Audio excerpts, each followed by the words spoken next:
its first debate over the weekend. The economy is expected to expand 2.5% this year. Boosting Korea's ties with its global partners on the sidelines of the Status UN summit. A massive drone attack on Ukraine overnight on Monday and Tuesday.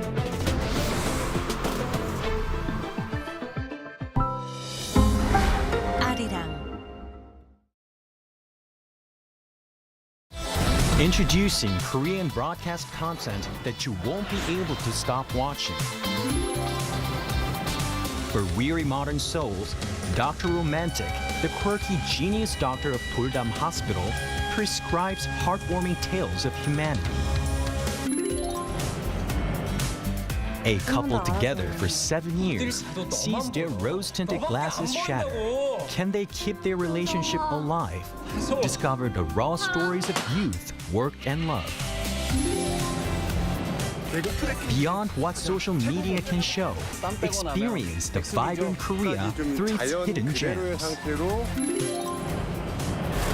Mama, the ultimate K-pop festival for global fans. Find your star in a feast of trendy music and electrifying performances. Now, the whole world enjoys it together.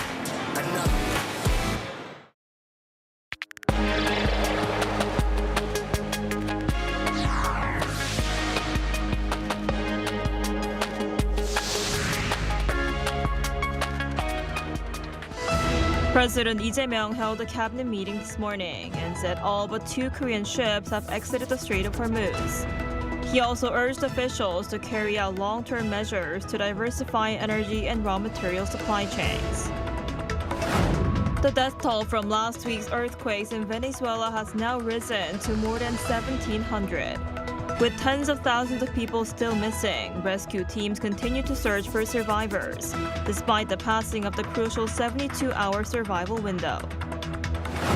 The United States and Iran have given conflicting messages over planned negotiations.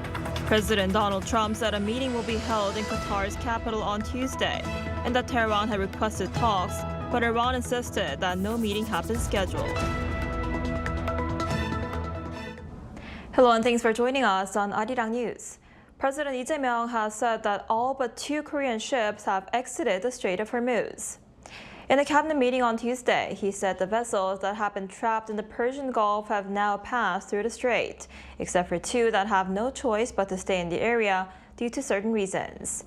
He urged officials to maintain an emergency response system and carry out long-term measures to diversify supply chains of energy and raw materials. Following the lowering of the resource security alert level, he asked officials to review lifting restrictions on car use in the public sector. The leaders of Korea's chip giants, Samsung Electronics and SK hynix, unveiled massive investment plans centered on chips and AI across the regions. President Lee Jae-myung hailed the business moguls as national heroes. Our Yoon Jung-min has the details. Driving a leap forward towards a global industrial powerhouse amid fierce global competition. That was a key pledge by President Lee Jae-myung in a national briefing on Monday for the unveiling of what the government labeled as 3 mega projects. 오직 속도전만이 살 길입니다. 어떤 나라보다 빠른 속도로 인공지능의 핵심 요소를 확보해야 합니다. 반도체, 피지컬 AI, 인공지능 데이터 센터가 대도약을 위한 삼각축입니다. Another focus was taking a global chip rally, which is driven by AI, as an opportunity to create a growth engine nationwide outside the capital, Seoul. Samsung Group made an investment pledge of a total of over 2.6 quadrillion won, worth over 1.7 trillion US dollars. The chip giant plans region-specific investments, such as advanced packaging in the central region, humanoid robots and batteries in the southeast, as well as chips in Gwangju and the southwest. We consider Gwangju as a candidate site as we expect a lot of incentives there, including electricity and water supplies, workforce, and various infrastructure. SK Group announced an investment worth 1 quadrillion won in a project to build AI data centers and 1.1 quadrillion won in AI memory production, respectively. We plan to build AI data centers with a combined power capacity of 15 gigawatts in each region. We also plan to build a new chip cluster by investing 400 trillion won in the southwest. Che added that SK will move up the date to build a chip production line in the city of Yongin. The president hailed the two men as national heroes and promised full support for corporate investments. 또 어려운 결단을 해주신 점에 대해서 우리 국민들을 대표해서 제가 인사 한번 드리도록 하겠습니다. In line with the blueprints, the authorities also announced their support measures for a chip cluster roadmap centered on the country's southwest and central region, swift transition to AI robots in manufacturing, and large-scale investments for AI data centers. Yoon Jung-min, Arirang News. Korea's industrial output fell for a second straight month in May, dragged down by a double-digit decline in semiconductor production. According to the National Data Agency on Tuesday, all industry production declined 0.3%, following a contraction in April. Semiconductor output saw a significant 10% decline compared to the month before, contrasting with gains in petroleum refining and automobiles. Meanwhile, consumption managed a slight increase, but facility investment extended its decline, leaving major economic indicators pointing in different directions. New government data show regions with semiconductor industries outpace the rest of the country in economic growth. Our Kim Do-yeon explains more. Korea's gross regional domestic product grew by 3.8% in the first quarter on year, yet this headline figure masks a deep economic divide dictated by a single factor, semiconductor production. According to the Ministry of Data and Statistics on Monday, the fastest growing province was Chungcheongbuk-do province with a 13.8% year-on-year surge. This surge was propelled by a 25.8% leap in manufacturing directly tied to the global chip boom.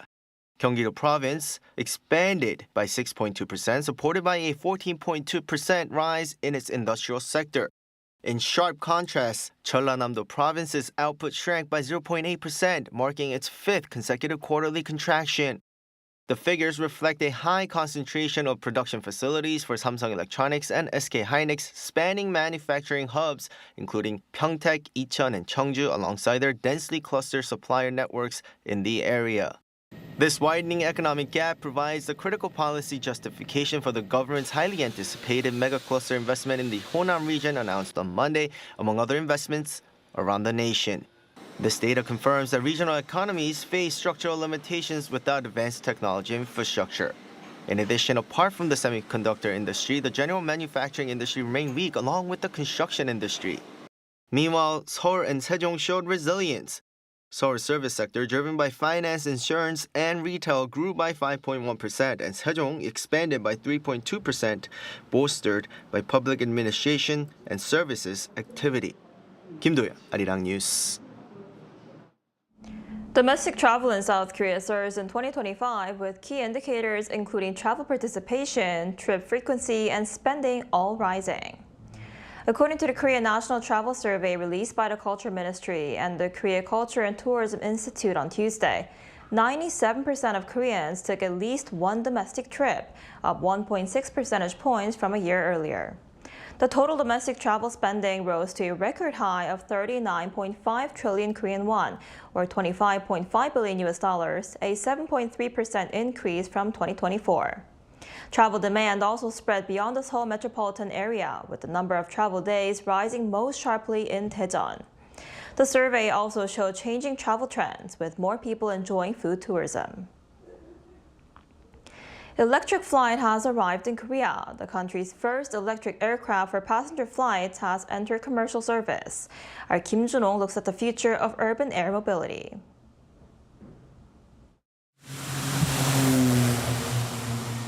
An electric aircraft leaves the ground. That's followed by a fuel-powered aircraft.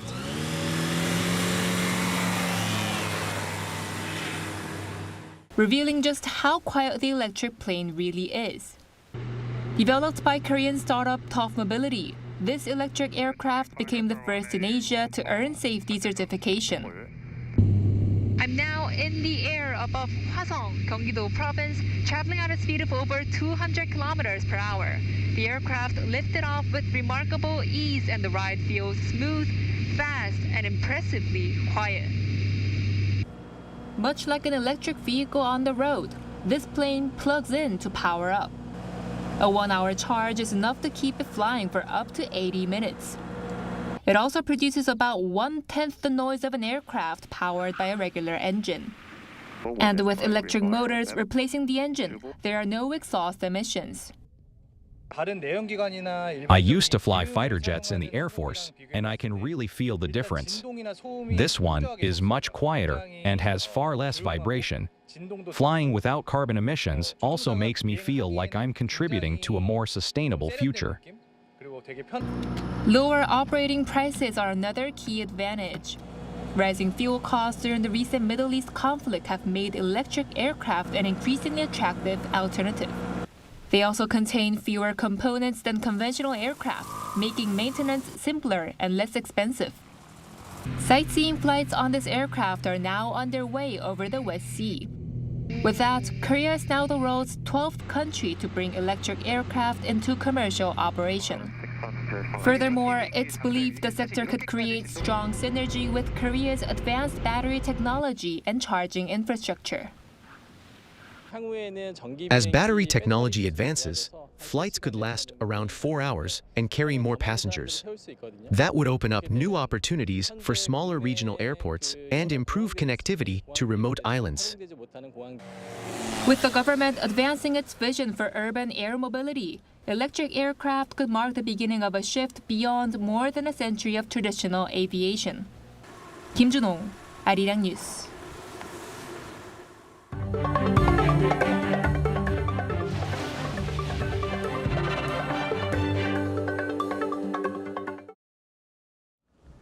Over in Venezuela, the death toll from last week's twin earthquakes has risen, with thousands more injured and many still missing.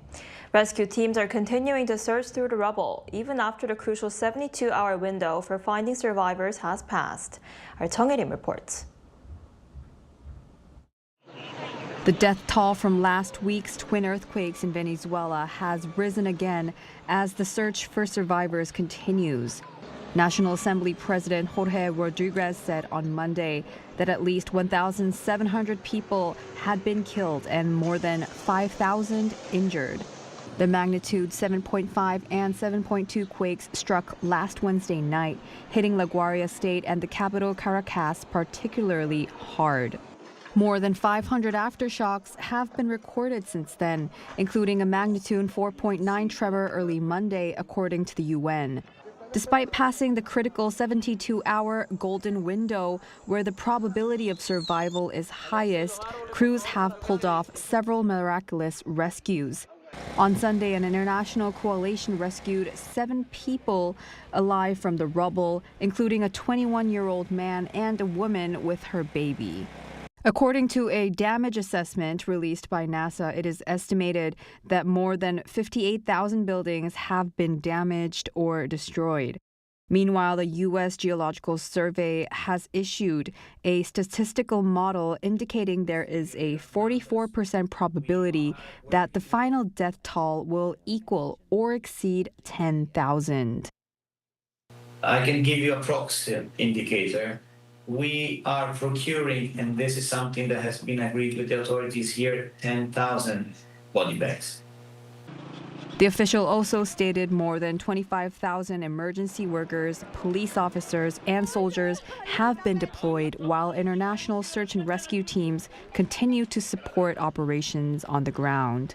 Chung Il-im, Arirang News.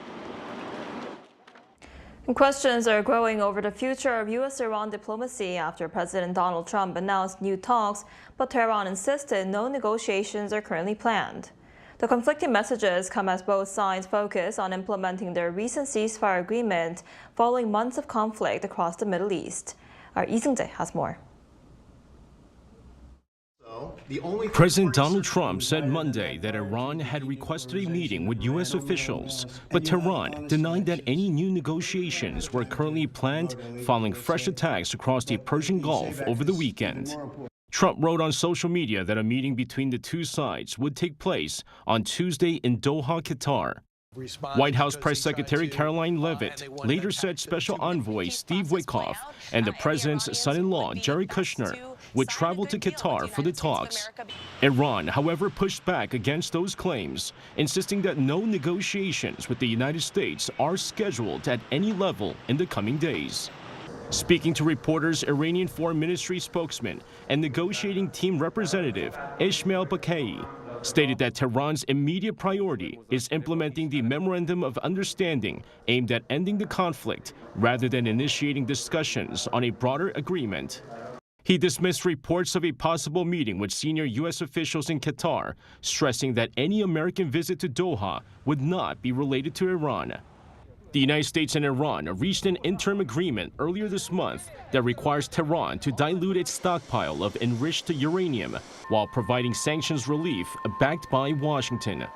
The deal also calls for the reopening of the Strait of Hormuz and gives both sides 60 days to negotiate a broader and more comprehensive agreement. 이승재, Arirang News. From institutional reform to the future of development, candidates seeking to become the next UN Secretary General are beginning to align their priorities. Our correspondent Oh Soo-young sat down with one of them at this year's Jeju Forum.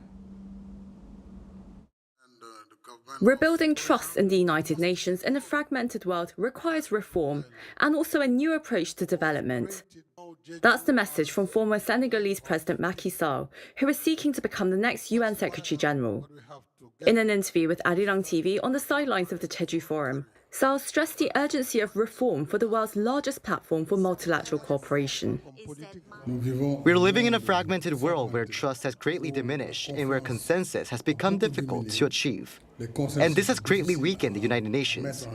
The Security Council, for example, which is responsible for peace and security in the world, is having difficulty finding consensus on the majority of crises. Sall says reform must happen on two levels, inside the United Nations itself and among member states. As Secretary General, one of the first missions will be to implement this reform on two levels. First, at the level of the Secretariat and of the United Nations itself.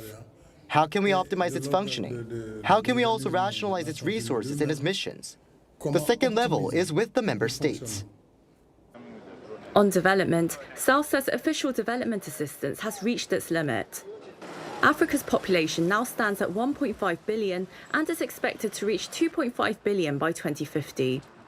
The challenges this creates for development, access to drinking water, access to electricity, financing for development, employment for young people and their education must be placed at the center of global concerns. He says the UN should bring together governments, international lenders and the private sector to create jobs and reduce migration pressures. Sall says Korea offers a concrete example of what development can achieve. Korea showed that underdevelopment is not inevitable.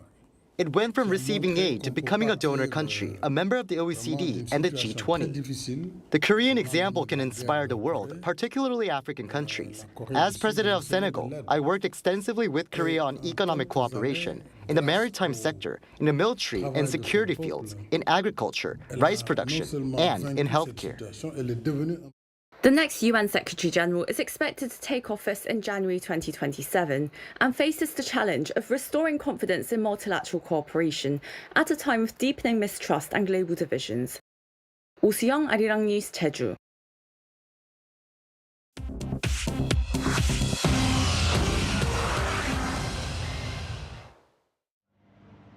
This is The World Now, bringing you everything you need to know from around the globe. In the U.S., Supreme Court has ruled that President Donald Trump cannot fire Federal Reserve Governor Lisa Cook for now. The decision defends the central bank's independence while leaving the door open for her removal later. Cook currently faces a lawsuit over mortgage fraud allegations, but the Supreme Court on Monday rejected Trump's bid to lift a lower court order that had blocked Cook's dismissal while that mortgage fraud lawsuit proceeds. The court ruled 5-4 against Trump as Chief Justice John Roberts, joined by one conservative and the court's 3 liberals, wrote that both the fact and the appearance of independence are central to the Fed's design, and that any change to that structure must come from Congress, not the courts. Trump had moved to fire Cook over the mortgage fraud allegations, but Cook maintains the real reason Trump wants to fire her was her refusal to support the rate cuts he demanded. In northern Germany, a man in a child custody dispute shot dead 6 staff at a shelter for mothers and children. The victims of Monday's shooting, 4 women and 2 men, all worked at the facility near Hamburg. The man's 3-month-old daughter and her mother, who were in the office at the time, were unharmed. The 45-year-old man had an appointment at the facility to discuss the custody over his child. Officials said he was known to police over previous threats. Laura Zaxonomy's interior minister said the shooting appears to be for family reasons with no political motives. The suspect fled by car before police stopped the vehicle and arrested him. Russian missiles and drones killed at least 12 civilians and wounded 40 others across Ukraine on Monday in what President Volodymyr Zelensky condemns as horrific attacks. A missile struck the central city of Dnipro, killing 6 people and wounding 29, while drones hit a passenger minibus in Zaporizhia, killing 3. Airstrikes were reported across other regions and left people without power. Zelensky renewed his plea for Europe to develop anti-ballistic missile defenses. The attacks come as Ukraine's expanding drone strikes have caused fuel shortages inside Russia, a problem that Russia's President Vladimir Putin acknowledged Sunday while ruling out any concessions to end the war. A fossil that sat forgotten in a drawer in England for 40 years has turned out to be the first dinosaur bone ever found in Antarctica. Scientists found the specimen on James Ross Island in 1985 but could not identify it, so it was stored in the collection of the British Antarctic Survey in Cambridge. Paleontologists on Monday confirmed it is a tailbone from a Titanosaurus, a long-necked plant-eating dinosaur. The Antarctic dinosaur is estimated at about 7 meters long, far smaller than the biggest Titanosaurus, which reached 35 meters. The creature would have lived around 82 million years ago. Chu Ji-hyun, Arirang News.